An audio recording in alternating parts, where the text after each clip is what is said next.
quiero continuar hablando acerca de lo que es una casa apostólica, debería decir casa apostólica 2.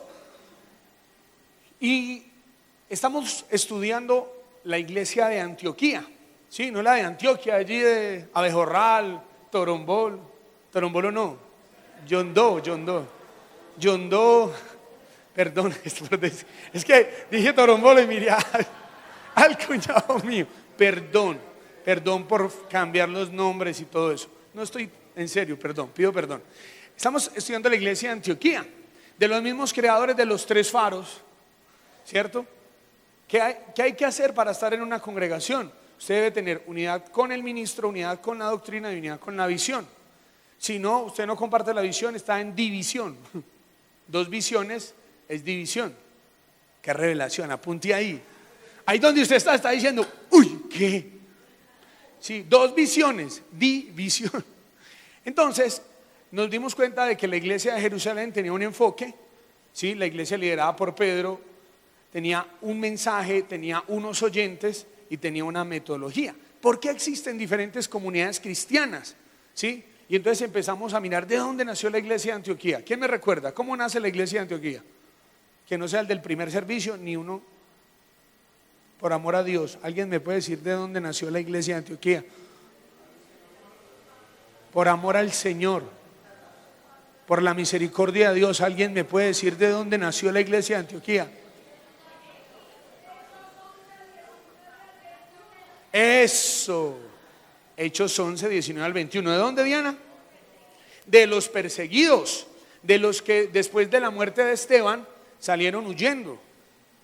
O déjeme decirle de otras palabras, de los que le hicieron caso al Señor, de los que entendieron que había que ir por todo el mundo y predicar el evangelio a toda criatura, de los que se dieron cuenta de que para que se cumpliera Hechos 1:8, y me seréis testigos en toda Jerusalén, Judea, Samaria, pues se tuvo que cumplir Hechos 8:1, que murió Esteban. Entonces salieron y fueron predicando, pero llegó un momento donde empezaron a hablarle no a los judíos sino a los griegos. Y como decía Marta, en Hechos 11, 19 al 28 aparece Bernabé yendo a animarlos y yendo a consolarles porque estaban predicando el evangelio del reino de Dios. Y una característica de la iglesia de Antioquía es que tiene un enfoque de ir a conquistar a los griegos, a las personas no cristianas, mientras que la iglesia de Jerusalén, liderada por Pedro, tiene un enfoque de conquistar en los que en ese momento eran profesantes de la religión judía, ¿cierto? Hoy le pregunto, ¿está yendo por personas no cristianas o el enfoque suyo es pescar en la pecera? ¿Sacar a otro de otra congregación? No, aquí hay personas que han estado en otras comunidades, pero no porque alguien las sacó. Entonces cuidado, tenga cuidado. Ahora, otra característica que vimos es que es una iglesia de amor.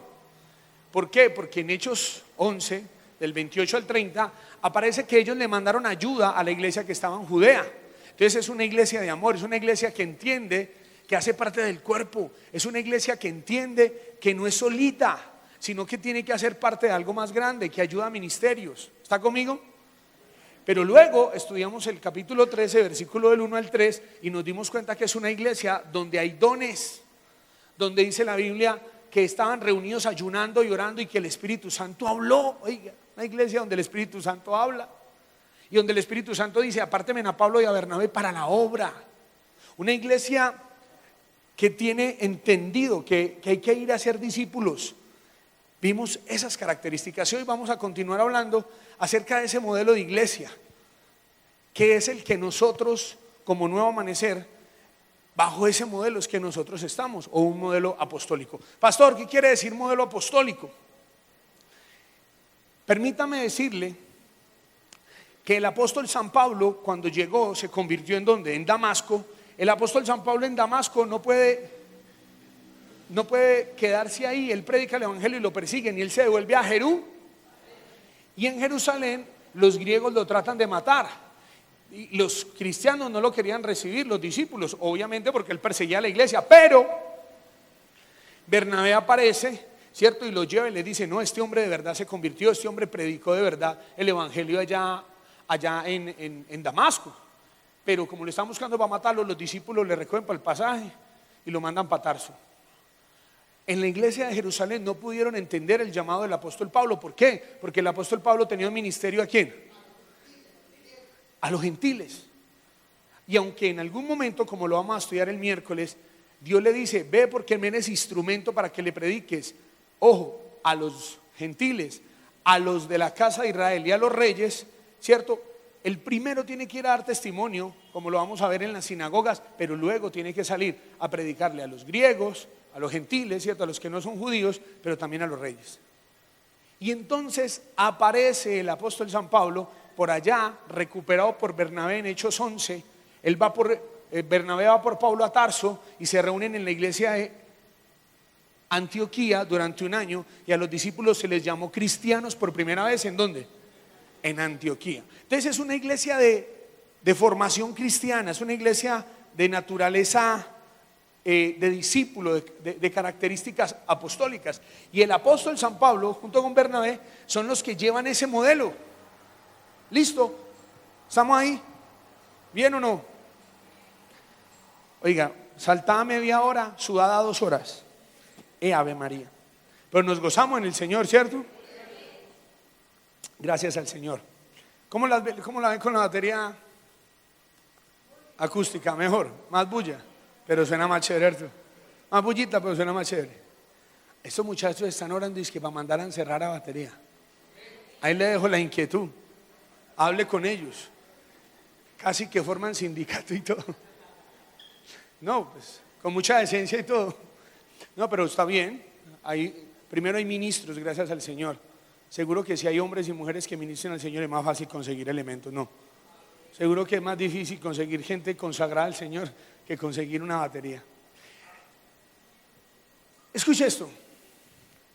Pablo representa lo que es una casa apostólica, y por eso él va a ser figura o va a ser personaje que es importante en esto. Lo primero es, una casa apostólica tiene una característica, vamos, y es que se mueve ¿en qué? ¿Y por qué se lo digo? Porque usted puede conocer comunidades cristianas que solamente se mueven en una o en dos naturalezas. Pastor, explíquese. A ver, y voy a hablar con mucho respeto, pero también con mucha sinceridad. Puede haber una congregación que su enfoque sea solamente evangelístico. Todas las actividades y toda la liturgia gira en torno de lo evangelístico. Entonces siempre se está alcanzando personas para Jesús. ¿Cierto que sí? Entonces todo gira en traer personas que no conocen al Señor. Pero ¿cuál es el problema? Que esas comunidades, mucha gente llega, pero mucha gente va. Entonces rotan y rotan y rotan y rotan porque constantemente está conociendo personas, pero no se consolida. Ahora, puede haber otra comunidad que la naturaleza es más de enseñanza, más de maestría, y ahí lo que sobra es Biblia, estudios bíblicos, ¿sí? Pero el problema es que son siempre los mismos y no ganan a nadie para el Señor. Entonces puede que no se muevan, y todos son casi teólogos, pero no hay un enfoque hacia afuera. Y entonces, pues como hay tanta Biblia, a veces ese conocimiento impide el mover del Espíritu, impide manifestaciones de señales, de milagros y demás. Ahora puede haber otro enfoque, y yo lo digo porque tuve la oportunidad de estar en 2 comunidades de esas y son particulares, de mucho enfoque profético. ¿Cómo así? Pues que efectivamente el mover profético abunda. Entonces casi que todo el culto es una profecía, es una visión, es una adoración, es un acto profético, ¿cierto? Y dele y cante y declare y decrete y determine y vuelva y vea y tan. Y pues uno dice chévere y todo, pero a los 8 días el mismo tirito siempre complica. Puede haber una congregación de naturaleza más pastoral, sí. O sea, en la que las personas que están ahí las cuidan muchísimo. Y entonces hacen parte de todos los grupos, súper, hiper, mega cuidado, visitado, tan cuidado que no salen a nada. Ahora, ¿cuál es el problema? Que es que nosotros necesitamos la naturaleza evangelística, necesitamos la naturaleza apostólica, necesitamos la naturaleza de enseñanza, porque todas son complementarias. Si usted ve esa imagen, usted va a entender de que todas sostienen. Yo le digo algo, usted necesita ser discipulado, usted necesita estar formado en la doctrina, usted necesita saber la diferencia entre ser lleno del Espíritu Santo y ser sellado con el Espíritu Santo, claro que sí. Usted necesita saber la diferencia entre los dones y el fruto, pero también necesita saber que fue santificado y fue ¿qué? Regenerado por el Señor, súper bueno. Ahora, si usted sabe eso, me parece súper bien, pero si no sabe para qué lo sabe, me parece súper mal, porque usted es un poco de cúmulo de ¿cómo se llama? De información. Ahora, si solamente usted sabe que Jesús lo sanó, lo salvó y lo liberó y no sabe que es salvo, pues usted va a vivir que me la perdí, que la gané, que la volví a perder. ¿Cómo hacemos con eso? ¿Cómo hacemos con un culto donde siempre sea una predicación evangelística? Cristo viene por su iglesia, aleluya, y hoy podría ser el día de tu muerte. Y él, genial, para uno medio arrepentirse, alguien devolverse, ¿cierto? Tú que andas apartado, vuelve al Señor, genial. Pero usted a los 8 días otra vez, Cristo te sana, se empieza a complicar. Ahora, a los 8 días, un tipo hablando del hebreo, mero hebreo, 3 palabras en griego, 3 en arameo y para abajo, para abajo, para abajo, para abajo. Usted dice, aquí no hay que traer Biblia y no diccionario. Claro. Ahora, otro donde Hishabakananatala recibe, ahora, tócalo, sana, ahí está, veo una visión, veo un ángel, me tocó. Siempre queda. Pero además, que si usted lo acompañan en su formación doctrinal y usted es un tipo que sabe lo que sabe y sabe para qué lo sabe, aparte de eso, que un día, hermano, usted dijo, Señor, yo quiero ser lleno del Espíritu Santo, hermano, y ese día fue y habló en lenguas y profetizó y vio visiones y todo y le dio la chiripiorca y todo. ¿Qué? ¿No le trama la chiripiorca? Para mí el evangelio es poder y es verdad y a mí me gusta. Ahora, el cuento es que si usted promueve la chiripiorca, que caiga después, que hágame el cruce, que todo bien, o sea, no, pero ¿cómo? No, venga, eso no funciona así. Es que cuánto me gano yo que la gente caiga aquí después de caer para un rumbeadero, no paga. Perdóneme, pero a mí no me pagan porque la gente caiga. ¿Listo? Ahora, ¿se imagina usted solamente puras prédicas de pastor? Cristo está contigo, hermano, el Señor no te ha dejado, Dios te consuela, ánimo, hermano. Pues muy bonito y todo, pero usted necesita un día que lo desafíen, que lo confronten con el pecado y que le digan que hasta cuándo va a claudicar, pues que se alinee, que si vale es Dios o que si el Señor, pero que ponga serio. Ahora, pero mera garrote y nunca hay una palabra de ánimo. ¿Qué hacen los 5 ministerios? Nos complementan. Cada congregación necesita gente que alcance a otros. Y déjeme mostrar esta imagen, por favor. Si usted ve, esto ha sido como un pensamiento que ha sido valioso para mí a la hora de entender el cuerpo de Cristo. Y aparece este dedito pequeño y tipifica el qué. Y algunos dicen que es que el maestro, mire esto, llega acá, como que llega más profundo, ¿sí?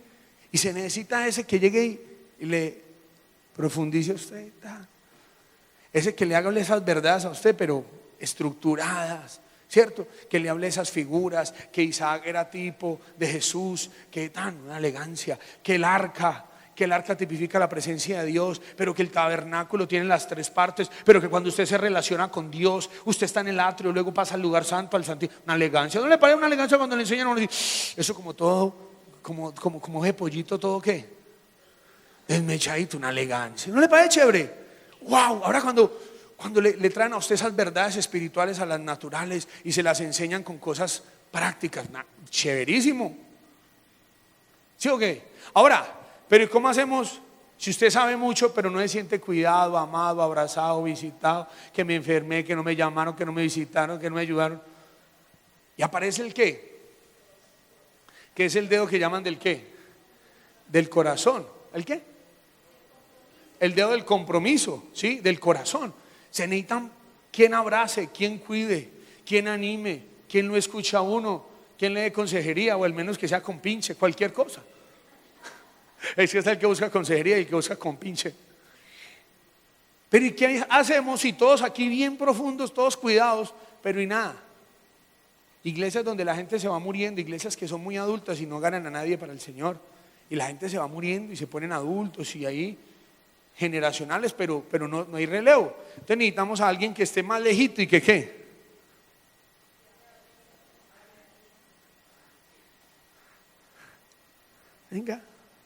Venga Cristo, Cristo te ama, sí. Ahora, pero ¿cómo vamos nosotros con estos 3 dedos si necesitamos que Dios a través de su Espíritu Santo vea? Lourdes, señale y tenga profetas, gente de Dios. Yo sé cuáles son los que mueven en dones proféticos acá. Necesitamos que alguien diga, vea lo que Dios trae, pero vea lo que el diablo tiene preparado. Se necesita alguien que tenga sueños de Dios, alguien que tenga visiones del Señor, alguien que tenga sentires, alguien que en un momento se mueva en un acto profético, porque la Biblia está llena de actos proféticos. Hasta ahí me estoy haciendo entender. Pero necesita ¿qué? ¿Qué? Algunos dicen que lo apostólico toca al resto, que si alguien se quiere mover en lo apostólico tiene que moverse en lo profético, en lo evangelístico, en lo pastoral y en la enseñanza. En esta congregación reconocemos los 5 ministerios, pero no reconocemos que uno sea más que el otro, reconocemos que todos nos complementamos. Acá creemos que hay personas con oficios pastorales, de enseñanza, de maestría, proféticos y evangelísticos, pero que todos nos movemos bajo naturalezas. Me explico. ¿Cuáles son los dones que acompañan a una persona que por lo regular sea evangelista? A ver, ¿cuáles son los dones del Espíritu? Sanidad, milagros, fe, ¿sí? Y señales. Por lo regular, ese que predica que Cristo sana, pues ¿qué hace que cuando Cristo sana? Pues que ora por los enfermos y empieza Dios a sanar. ¿Sí ha visto eso o no? Bueno, pero la pregunta es, el que se mueve en un ministerio profético, ¿qué dones lo asisten? ¿Don de sabiduría? ¿Don de ciencia? ¿Don de lengua? ¿Don de interpretación de lenguas? ¿Y don de discernimiento? Ay, pastor, acabo de entender, claro, a cada ministerio Dios le asigna unos dones. ¿Cómo le parece? Usted es muy inteligente, Ave María. Yo vivo aterrado. Ahora, la pregunta es, ¿y si tiene un don pastoral? Dígame qué dones, un ministerio pastoral, dígame qué dones lo asisten. De misericordia, de servicio, de ánimo, de generosidad. Y si lo acompaña un ministerio, el ministerio de enseñanza, ¿qué lo asiste? Presidir, sabiduría, el propio don de enseñanza, ¿cierto? Pero no, usted lo asiste, es un don apostólico. Presidir, repartir, es como un papá. Un apóstol es un papá. ¿Me estoy haciendo entender? Entonces, ¿cómo hacemos si lastimosamente la gente divorcia los dones de la naturaleza y a veces divorcia la naturaleza de los dones? Hoy le quiero decir, creemos fielmente como congregación en los 5 ministerios, pero no creemos que el pastor sea más que el evangelista, ni el evangelista más que el maestro, ni el apóstol más que el profeta. Creemos que nos necesitamos. Y termino aquí este punto diciendo lo siguiente: si usted primero, luego, después lo cuidan, luego lo direccionan, lo confrontan, muy probablemente que usted se mueve en todo. Pero y nada más le dan garrote, garrote, garrote, gracias. Pero nada más le dan moral y moral y moral, chao. ¿Qué es lo que necesitamos? Que como casa espiritual nos movamos bajo esas naturalezas. Preguntas y si no, no sigo. Así me puse en el primero. Se acabó ese cuentico de misa cristiana. No, en serio, esto ha sido mal interpretado. ¿Por qué? Porque lastimosamente más que todo lo profético y lo apostólico han sido tenidos en poco. O han sido tenidos en mucho. O hay gente que no cree en lo profético y apostólico y dice no creo. O otros dicen solo creo en lo profético y lo apostólico. De hecho ya hay congregaciones que dicen congregación profética y apostólica. ¿Y el resto qué? Es como que dijeran congregación pastoral. No. Lo que pasa es que, como dice Efesios 2:20, la iglesia sí está sostenida. ¿Por qué? Por lo que enseñaron en el Antiguo Testamento los profetas, y en el Nuevo Testamento por eso es que el cimiento está entre lo que enseñaron los profetas y lo que afirmaron que es lo que dice Efesios. Para mí es sencillo: en el Antiguo los profetas, en el Nuevo los apóstoles. Pero Cristo es el que repartió, y cuando Cristo repartió los dones, nos equipó para que nosotros nos moviéramos así. Usted tiene la pregunta, Jimena.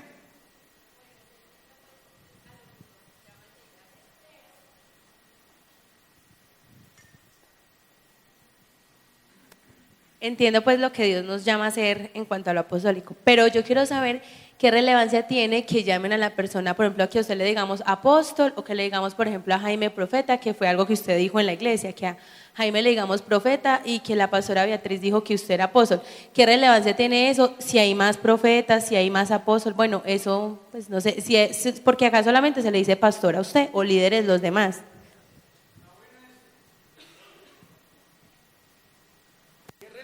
Tiene. Les voy a decir, para mí, la verdad, el apóstol San Pablo dice algo: ténganos los hombres por servidores de Dios y administradores. Para mí es importante por la funcionalidad. Cuando yo le digo a Jaime profeta, le digo funcionalmente que haga eso, para que el cuerpo de Cristo lo identifique como eso y afirmar. A ver, ¿usted por qué le dice a la mano? ¿Por qué? Por lo que sirve, ¿cierto? Se supone que por la función. Entonces, para mí lo que pasa, y en esta congregación venimos de un mal, y es que aquí casi nadie sabe ni qué líderes son líderes. Es más, ni los líderes saben que son líderes. Imagínense pues. Pero es verdad. ¿Pero por qué? Porque yo crecí en la confraternidad carcelaria, donde todo el mundo es parejito, raso. ¿Sí ve? Y porque he visto que a veces eso vuelve más jerárquico que otra cosa. Entonces, este es el líder de supervisores de no sé qué y el coordinador de no sé qué, y no lidera nada y ni coordina nada. Los otros son los que hacen y él es el que tiene el título. Entonces, a veces como que es más desgastante. Yo soy sincero. Cuando a mí me dicen apóstol, lo recibo bien. Y me dicen pastor, lo recibo bien. Si me dicen Andrés, también. Porque la verdad es como que usted me diga, papá, Andrés, hijo. ¿Qué? Yo el mismo. Pero lo que sí creo que es necesario es que se vea la función. Me parece necesario es porque a veces recordar y decir, apóstol, profeta, recuerda la función como sentido de cuerpo, pero no que se necesite, la verdad, no que determine, de verdad. Yo soy apóstol, si alguien me dice apóstol, cuento, eso no. Ahora, alguien siente decirlo y lo dice, no hay ningún problema. Alguien me dice, hermano Andrés, no, nada, soy hermano. Pastor, elegante. Andrew, paz, pa, ya. ¿Cómo le siente más?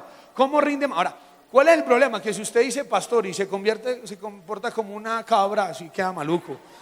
Si usted me dice apá y se comporta como un bastardo, queda maluco. Qué chévere que diga apá pero sea un hijo, y qué chévere que diga pastor pero sea una oveja, y qué chévere que diga apóstol y que sea un discípulo. O sea, una cosa como funcional. ¿Le parece? Gracias. Segunda pregunta. ¿Qué no sigo hasta que no pregunte? Pastor, en algún momento uno ha tenido espacios en cada uno de las 5 columnas. No sé si el curso que usted hablaba al principio de ministerial puede dilucidar uno cómo se ubica en eso, porque uno viendo las cosas dice, en tal momento me pasó esto, pero fui por esto, pero tal cosa, pero entonces, ¿cómo identificarse y cómo saber la cosa? Recuerde que cuando la Biblia habla en Efesios 4, del 11 en adelante, dice que Cristo, que toda la plenitud de Cristo, cuando Cristo resucitó, dice que toda su plenitud la dejó ¿a quién? A la iglesia, que es su cuerpo. O sea que en Cristo, Cristo se movió como sacerdote, como rey, como profeta, ¿sí o no? Tiene que ver Cristología, Cristología 1, Cristo como rey, sacerdote y profeta. ¿Les gusta el seminario? No, es bueno, pero envanece. Si usted no tiene el Espíritu Santo y usted tiene problemas con el orgullo, se envanece. Usted sabe 3 bobadas ahí, mijo, y se cree, conocimiento lo envanece aún. Cristo se movió como sacerdote, rey y profeta, y en él habitaba toda la deidad de Dios. Entonces, cuando él reparte sus dones, estamos capacitados para movernos en la naturaleza profética, apostólica. O sea que usted por allá no tiene sueños y Dios le dio un sueño profético.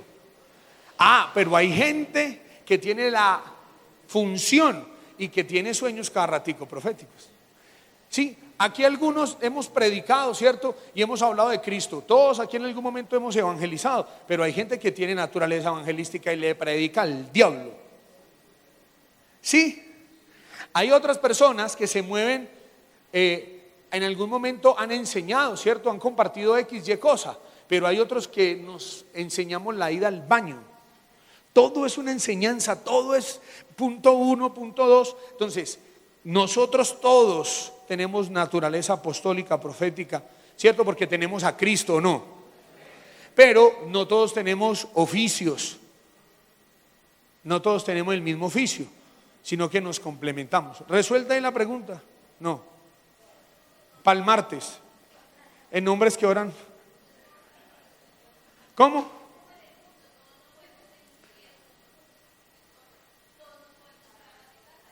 Perfecto, como en lo natural, todos no podemos tener la misma profesión. Bien. Pancho.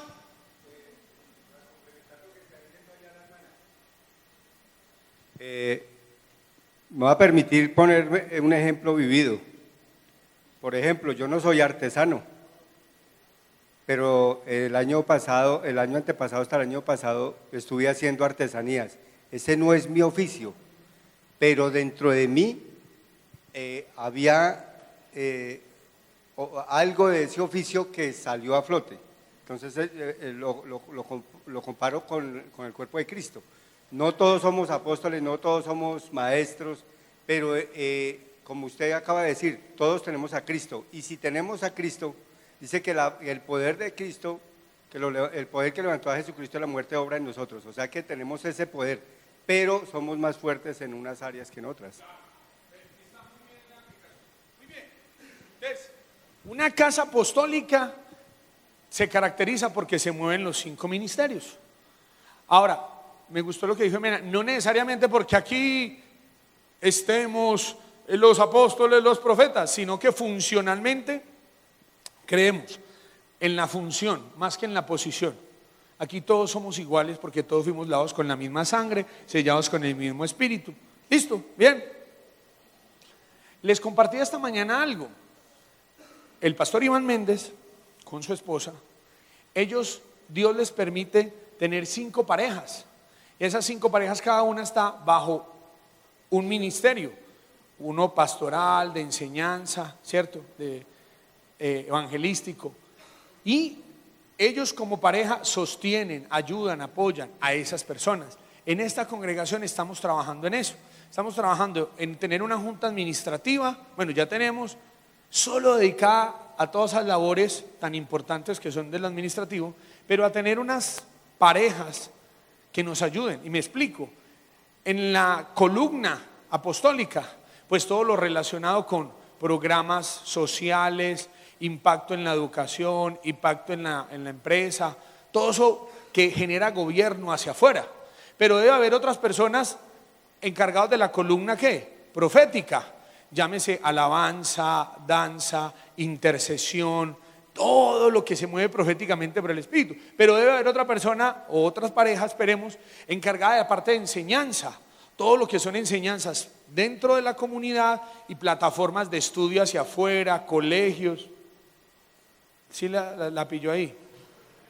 Y entonces no va a quedar todo, porque es que lastimosamente los modelos que tenemos de iglesias, todo recae sobre el pastor, ¿o no? Usted espera que el pastor predique, eche fuera a los demonios, sane los enfermos, enseñe doctrina. visite, aconseje, todo el kit.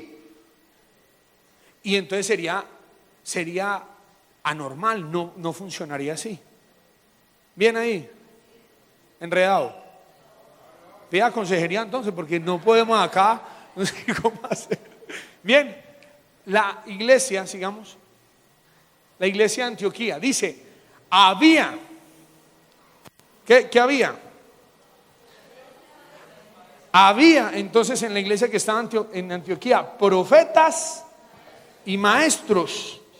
Bernabé, Simón el que se llamaba Níger, Lucio de Cirene, Mananaén el que se había criado junto con Herodes el tetrarca, y Saulo, ministrando estos al Señor y ayunando, dijo el Espíritu Santo: apartadme a Bernabé y a Saulo para la obra, y a los que los he llamado. Entonces, habiendo ayunado y orado, les impusieron las manos y los despidieron.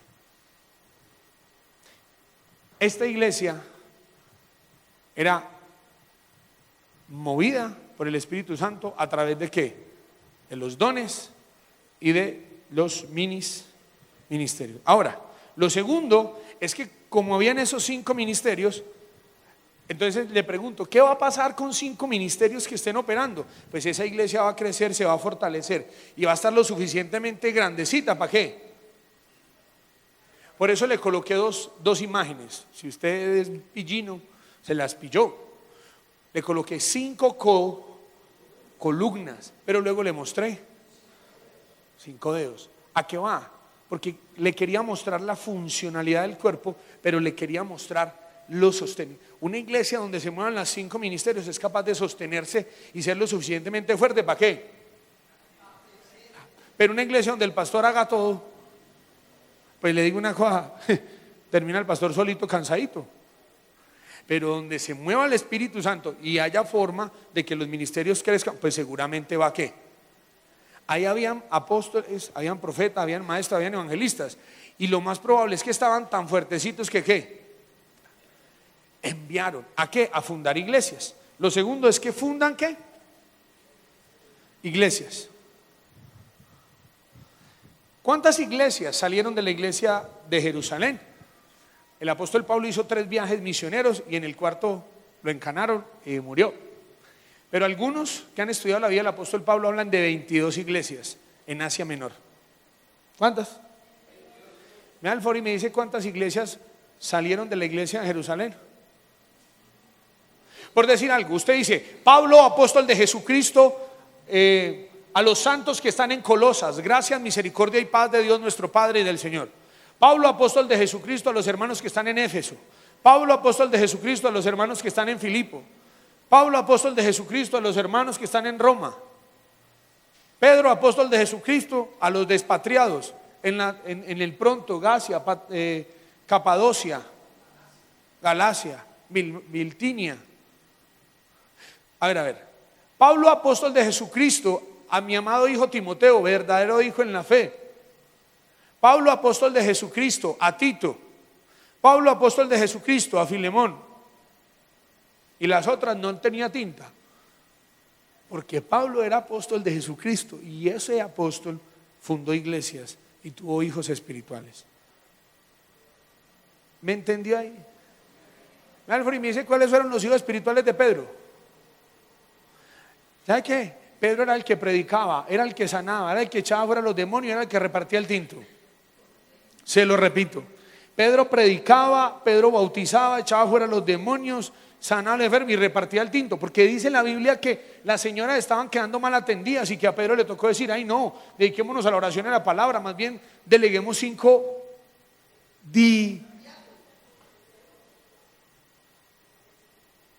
¿Cómo la ven? Les voy a contar acá un chisme.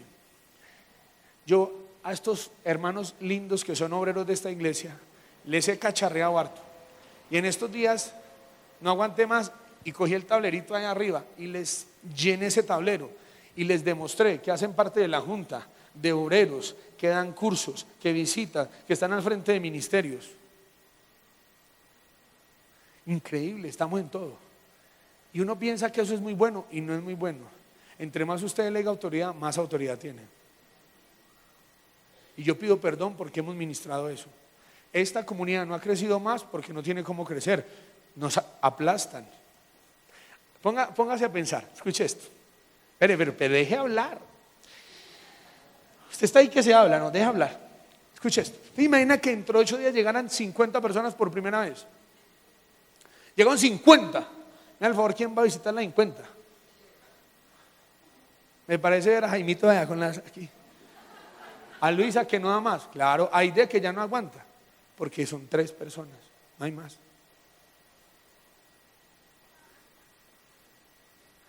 Bueno,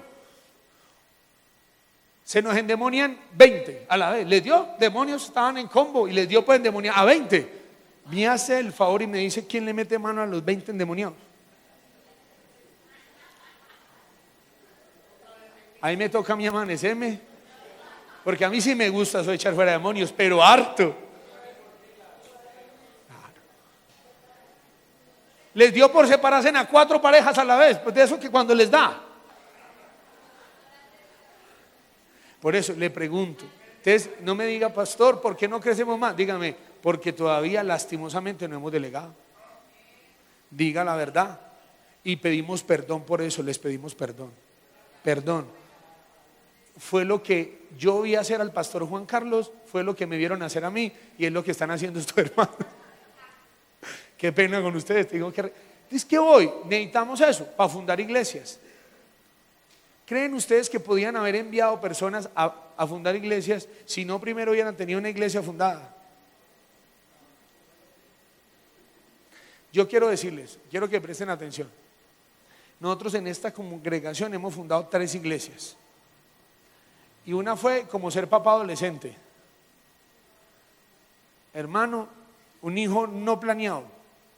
Usted lo tiene y todo, pero qué embalada. ¿Por qué? Porque usted no tiene la madurez, no tiene la plata y todo. La iglesia que fundamos en Dos Quebradas, en la área de la Unión. Luego, un poquitico mejorcito nos fue ya como en unión libre con la iglesia que fundamos en la Virginia. Y ya una planeada, ya buscada fue la iglesia de Galicia. Esa sí fue iglesia buscada. ¿A qué voy con esto? Se lo digo en el amor. Hemos fundado iglesias y queremos seguir fundando iglesias, pero no queremos sacrificar a nadie. Porque una mamá puede quedar teniendo un hijo y quedar toda mal. ¿Qué es la clave? Que usted tenga el suficiente hierrito, el fierrito, para poder que cuando nazca usted quede bien y su hijo también. El apóstol Pablo fundó iglesias. Acá hemos fundado iglesias y creemos en seguir fundando iglesias. ¿Dónde? Tenemos hoy en Galicia un proyecto. Hay unos hermanos que reúnen los jueves en la noche, los domingos cada 15 días hacen un ayuno y hay una labor social con niños que se llama Saeta los sábados. Se reúne casi 100 niños. ¿Dónde más? En Villa Santana, en Veracruz, que también tenemos una labor con niños que se llama Saetas y unas familias. ¿A dónde más van? Años he orado por frailes para que Dios nos permita tener una iglesia allá. Y hace rato hemos venido orando y camellando en el parque industrial. Aquí no creemos, y se lo digo de una vez, en que la iglesia crece así. Aquí creemos que la iglesia crece así. Me explico. Si a usted le gusta ser papá y tener un hijo a los 40 años viviendo con usted, no es mi forma de ser. Lo respeto mucho porque hasta eso, de verdad lo felicito. Pero no, yo creo que si una iglesia está sana, tiene hijos espirituales y los hijos crecen. ¿Y sabe qué hace usted cuando crece mi hijo? Quiere buscar casarse y irse. Y aquí creemos que hay que ungir gente. Aquí en esta tarima hemos ungido gente, la hemos enviado. Y queremos seguir ungiendo gente. Ahora, no solamente como iglesia o sea, no solamente este modelo de iglesia que existe, que es la de la tarima, la del púlpito, usted ha sentado, yo aquí parado, que no está mal, pero queremos tener escuelas de fútbol que sean iglesia, restaurantes que sean iglesias, cine que sea iglesia, empresas que sean iglesia, escuelas musicales que sean iglesias, otra plataforma. Y le estamos apuntando a eso. ¿Se va a acordar de mí? Fundamos iglesias. Miremos los textos. De allí navegaron ¿a dónde? ¿Por qué navegaron a Antioquía? Pues porque ahí lo habían mandado. Desde donde habían sido encomendados a la gracia de Dios para la obra que le habían cumplido. Y habiendo llegado y reunieron a la iglesia, refirieron cuán grandes cosas había dicho Dios con ellos y cómo les había abierto puerta de la fe a los que. Bueno. Ahí fue cuando volvieron la primera vez y aquí cuando los despachan la segunda vez. Pero Silas y Pablo y Bernabé se quedaron en Antioquía junto con muchos seguidores y enseñaban y anunciaban las buenas noticias del Señor Jesucristo. Tiempo después Pablo le dijo a Bernabé: regresemos a todos los pueblos y ciudades donde hemos anunciado las buenas noticias para ver cómo están los seguidores de Jesús. Por su parte, Pablo eligió a Silas como compañero y luego los miembros de la iglesia de Antioquía, ¿los qué? Y rogaron a Dios que no dejara de amarlos y de cuidarlos. Entonces Pablo y Silas salieron, segundo viaje misionero. A ver, mire bien, para que mire. Hay unos hermanos que hoy a las 3 de la tarde, hora colombiana, 8 de la noche, hora Tenerife, se están reuniendo en una casa. Él se llama Alberto, ella se llama Maru. Y son unos hermanos venezolanos que viven allá en Tenerife. Gente de Dios, lindísima. Y yo los estoy acompañando. Y se van a formar con el pastor Alex en plantación de iglesias. Allá tenemos a André y a Esmeralda, que son familiares míos que hicieron parte de este ministerio. Y le predicamos a unas personas allá y esperamos, si Dios así nos lo permite, ir en diciembre a fortalecer y animar. Tenemos unas familias, 3 familias en los Estados Unidos que, lo digo con humildad, nosotros los acompañamos con mucho amor y gratitud. Asisten a comunidades allá, nosotros los acompañamos. Hoy quiero decirle, nosotros pensamos que todavía está de moda fundar iglesias en el mundo entero. Nosotros creemos que es posible fundar iglesias. Tenemos el modelo. Ahora, para fundar iglesias se necesitan los 5 ministerios, pero para fundar iglesias necesitan hijos espirituales, porque usted no funda iglesias con creyentes, usted no funda iglesias con simpatizantes, usted no funda iglesias con asistentes, usted funda iglesias con hijos espirituales. Usted funda iglesia con gente que usted parió, con gente que tiene la genética de la casa. Con eso funda usted iglesia. O al que adoptó. Gracias, Mona. Yo lo noto usted ahí diciendo: no, pastor, cambie la cara así. Haga cara de que usted está entendiendo. Y haga cara de que usted, wow, diga, claro, eso, párese, toque la cabeza. Yo necesito que usted sepa este bus para dónde va, para que usted mire la próxima si se va o si dice: no, este es el bus mío, porque si no secuestra el avión. Si usted dice que no, que usted va para otra parte, que a usted por qué lo engañaron, no. Si nosotros vamos a tener una congregación, no sé, póngale a eso 1000, 2000, es porque Dios lo quiere y lo aceptamos. Pero lo que sí queremos acá es fundar iglesias. Yo tengo un proyecto por ahí rayado, se llama la Iglesia de Roma. Es una cosa loca, porque va a ser una iglesia que no se reúne cada 8 días en el mismo lugar, sino en diferente lugar. No, usted viera eso, ojalá me escuchara y usted diría: pastor, loca. Yo quisiera tener una iglesia virtual, 24 horas, gente atendiendo, orando por los enfermos, atendiendo consejerías. ¿Ustedes serían capaces? Porque la gente vive en el internet. ¿Usted imagina nosotros? O sea, no necesitamos que venga, no nos mande plata, no hay ningún problema. Trin, ¿le suena? Tiene que haber otro modelo, tiene que existir algo diferente. No todo el mundo va a venir a un auditorio como estos. Bájese de esa nube. No, pastor, deberían. ¿Y por qué? Porque usted dice, porque así fue que usted creyó y así usted cree que es. No, la gente tiene que congregarse. Si la congregamos en un partido de fútbol, ahora ya dentro de 8 días no viene: pastor, ya me congregué en un partido. No, pero usted es un viejo que ya debe congregarse, porque ya usted viene a eso. Pero hay gente que la vamos a alcanzar en una aula de clase, espere y verá. Mira que hay gente que la vamos a alcanzar a través de unas charlas, unas conferencias bien buenas. Necesitamos eso. Hoy le digo, se necesitan discípulos, hijos espirituales. Eso es la iglesia de Antioquía. Usted no me puede decir a mí, pastor, el discípulo de Pedro. No tiene Pedro discípulos porque yo he estudiado la Biblia, ¿no? Ahora sí, Pedro el macho para predicar y para echar fuera demonios. Para mí lo más parecido al neocarismatismo es la iglesia de Jerusalén, donde hay señales, milagros y prodigios, pero nada más los hace uno solito. Donde en vez de ir a predicar, dice Hechos 5:16, y traían los enfermos. Hay que traerlos, no hay que ir por ellos.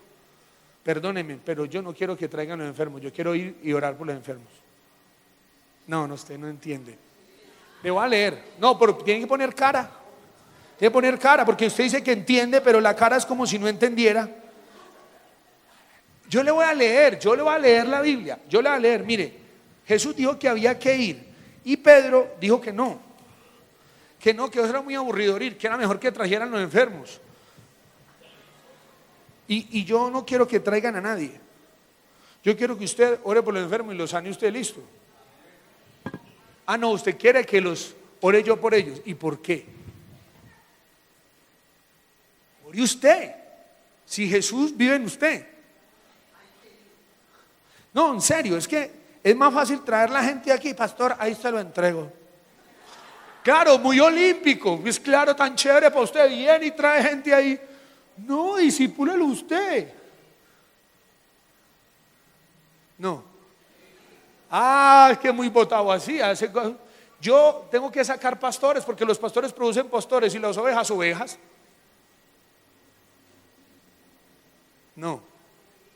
Sí. Yo tengo que dedicarle tiempo a gente que le va a invertir la vida a esto. Porque nosotros tenemos un llamado a impactar esta ciudad. Seguro, usted no cree, pero yo creo. Esta ciudad necesita la manifestación gloriosa de los hijos de Dios. Mire, en el 5:16, y aún de las ciudades, bueno, pero es que mire, como Pedro se iba para la calle y le ponían los enfermos, tanto le sacaban los enfermos a las calles y los ponían en camas y lechos para que al pasar Pedro, a lo menos su sombra cayese sobre alguno de ellos. Y aún de las ciudades vecinas, muchos venían de Jerusalén trayendo enfermos y atormentados de espíritus inmundos, y todos eran. Y yo respeto ese modelo, pero me gusta el de Pablo. Pablo, Dios lo utilizaba para hacer milagros. Dios lo utilizaba para hacer milagros, ¿no? Pues vea, ¿sabe cómo eran las resurrecciones de Pablo? Pablo estaba predicando, se caía un man, se moría, iba, lo resucitaba y seguía predicando. Esas son las de Pablo. Perdóneme, pero Pablo decía, no, como no quieren ir, no le traían los enfermos, sino que ¿qué? ¿Mandaba qué? Lo estudiamos. Les quiero decir, hermanos, usted ore por los enfermos, predique el evangelio, disipule a la gente. Listo. Y aquí lo cuidamos, lo alimentamos a usted, le metemos doctrina. Listo. Bien. Miremos. Después,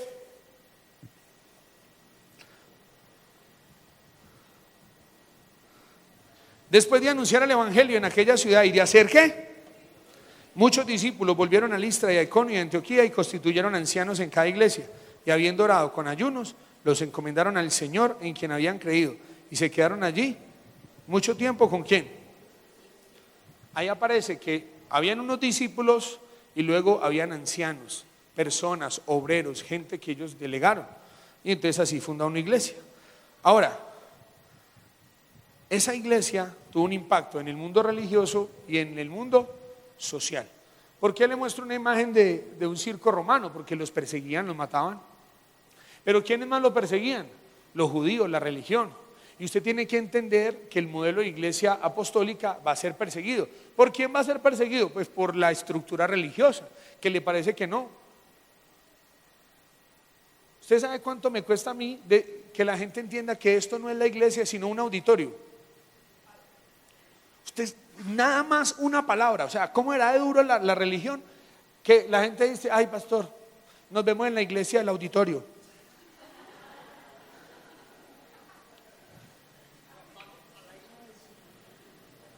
En serio, hermano, solo una palabra. ¿Sabe cuánto llevamos en eso? Auditorio, solo para tumbar una palabra. Ahora, dígame qué es la comunidad LGTB. Pastor, por favor, ¿usted qué sabe? Lesbianas, gay, homosexuales, transexuales. Esa sí él aprendió, pero para decir auditorio, ¿qué problema? A ver, mire cómo es que estamos muy domesticados, esa religión sí nos tiene domesticados a lo bien. ¿Qué le quiero decir? ¿Quién persiguió a Pablo? Pues los judíos o los jodidos, como le digo yo. Yo le digo, y lo digo porque lo hice público. Yo prediqué 5 sermones aquí de una serie que llamé Los enemigos de Jesús, el mundo religioso. Y en esos 5 sermones hablé de las críticas que le hacían a Jesús. ¿Sabe por qué criticaban a Jesús? Le digo, porque comía con pecadores. No porque los sanaba, los liberaba, no. ¿Sabe por qué criticaban a Jesús? Le digo, no, porque sanaba los sábados. Muy mal hecho que están en los sábados. ¿Sabe por qué criticaban? ¿Sabe cuáles eran las críticas de Jesús? Porque los discípulos comían sin lavarse las manos. ¿Sabe cuáles eran las críticas de Jesús? Porque los discípulos cogían espigas el día sábado y esto no se podía. ¿Sabe por qué criticaron a Jesús? Porque tocó un leproso. ¿Y sabe qué? Su abuela, que si nos van a criticar, entonces que no sea ninguno por entrometerse lo ajeno y que nuestra moral, su santidad, su vida, comunión con Dios, su integridad, nadie tenga que decir nada. El resto, puras percepciones. Pues, ay, pastor, esas lucecitas, yo me recuerdo el mundo. Saca el mundo de usted, hermano. ¿Cierto? Entonces el problema es suyo, no de nosotros, porque nosotros no venimos aquí a que usted recuerde nada. Vinimos a tener un ambiente chévere, no le parece chévere. Le pregunto, ¿por qué molestaban a Pablo? Porque predicaba que solo por creer en Jesús había salvación. Qué problema tan terrible. ¿Por qué?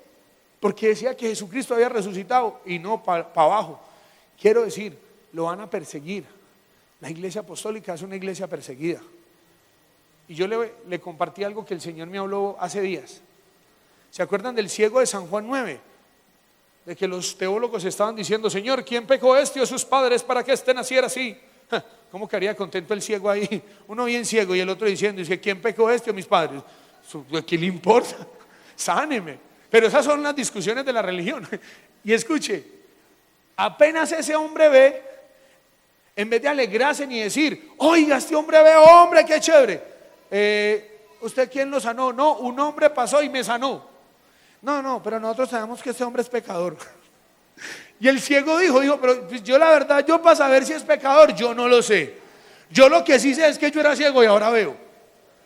Y ahí mismo el Señor me trajo una palabra a mi espíritu y me dijo, es que a la religión le sirven los ciegos. Sí, el problema de la religión es que usted vea. Cuando ya usted dice que no, entonces ya el problema tan terrible que ¿por qué ve? Pero mientras era un ciego, todo el mundo estaba contento con él. Yo le digo algo, aquí está Aleja, aquí está Fred Mesú, yo creo que Mario estaban. La última vez que me dejaron predicar en medio de los honorables pastores de esta ciudad, a los cuales amo y honro, yo les hice un desafío y les dije, apóyennos en este proyecto que estamos de alcanzar la esfera del gobierno. No nos critiquen. Les cité lo que Gamaliel dijo, ¿sí o no, Aleja? Si esta obra y este consejo es de los hombres, indefectiblemente esto va a fracasar. Pero donde esto sea de Dios, créanme, mis amados pastores, que estamos preparándonos para gobernar, que fue lo que el Señor dijo que había que hacer. Y si estamos errados, pues pedimos perdón. ¿Qué más vamos a hacer? Perdón, de verdad, estamos despistados. Pero si no, mis hermanos, entonces que nos critiquen por hacer algo. Mire bien a este pastor. Recibo todas las críticas que quieran, pero por hacer algo, no por no hacer nada. Problemas que yo tengo con el activismo, no por perezoso. Problemas míos que hago mucho, no que no haga nada. Tengo hoy que decirle, yo creo en una iglesia proponente, una iglesia de respuesta, una iglesia no solamente que tiene un mensaje para el alma y el espíritu, sino una iglesia que tiene un mensaje para el cuerpo, una propuesta de cambio de vida. Eso creo yo, porque esa es la iglesia que yo veo en el Nuevo Testamento. Una iglesia que trastorna, una iglesia que cambia instituciones, una iglesia que cambia conceptos, una iglesia que en el año 300 Constantino estaba preocupado con ella. Eso creo yo. Y quiero terminar diciéndole algo. Bueno, ahí hay unos textos donde aparece cómo perseguían a la iglesia, cómo los judíos siempre donde estaba Pablo lo perseguían, lo apedreaban, cómo terminaron diciendo los que trastornan el mundo, han venido también acá. Y yo le digo algo, si a usted le parece que algo de lo que estamos haciendo no está bien, no es bíblico, ¿cómo se llama? A usted no le suena, yo le pido por favor acérquese, cualquier orientación, explicación, déjenoslo saber, por favor, denos la oportunidad de escucharnos, ¿sí? Porque sí, estamos haciendo, proponiendo cosas diferentes, pero Dios sabe que lo estamos haciendo delante de Él. ¿Listo? ¿Me lo promete? Diga que va para esa. ¿En serio? ¿Listo? ¿Va para esa? ¿Sí?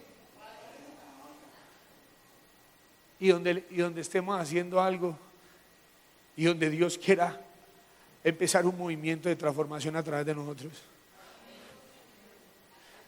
Y donde ese libro que usted y yo leemos que se llama la Biblia, usted empieza a ver, ay mira, y donde se arrepienta esta ciudad y crea en el Evangelio, y donde Dios nos dé la oportunidad de a través de políticas públicas ir a las familias, y donde nos entregue la posibilidad de ir a los colegios y prestarle y decirle a esos muchachos que hay otra opción de vida, y donde sirviéndole a la gente, porque es lo que debemos hacer. Usted sabe servir, yo me la paso en eso. Empecemos a mostrar el amor de Dios. ¿Qué vamos a hacer? Pastor, y si no, Dios sabe que lo estábamos haciendo ahí. Si no, yo le digo al Señor, yo no sé, pero yo estaba ahí haciendo algo.